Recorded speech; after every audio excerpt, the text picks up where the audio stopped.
Та гэрэл зураг хараад уйлжсэн үү? Тэгвэл би үзэсгэлэн үзэж явж байгаад уйлчихлаа үргэлж. Юу вэ? Бид ийм зүйлийг үнэхээр үзэж туулсан юм гэж үү?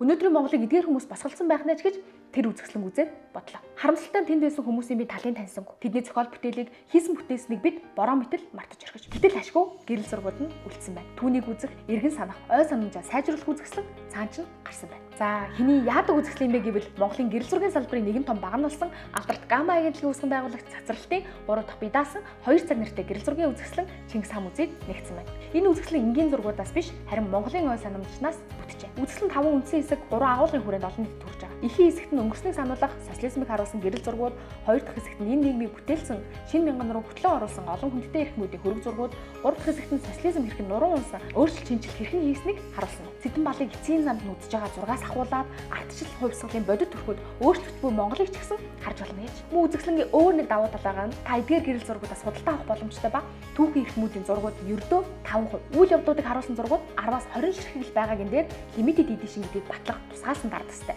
Нэмээд таныг энэ зургийг эзэмсэж байгаа гэсэн тусгай сертификаттай гэд бодтоо. Бүр солиотой нь оюуны өмчийг ашиглах хувилбараарч мөн авах боломжтой байна. Энэ гоё боломжуудыг Монголын галерей холбоо, Гамма агентлаг, гэрэл зурагчдын нэгдсэн холбоо танд хамтран олгож байна.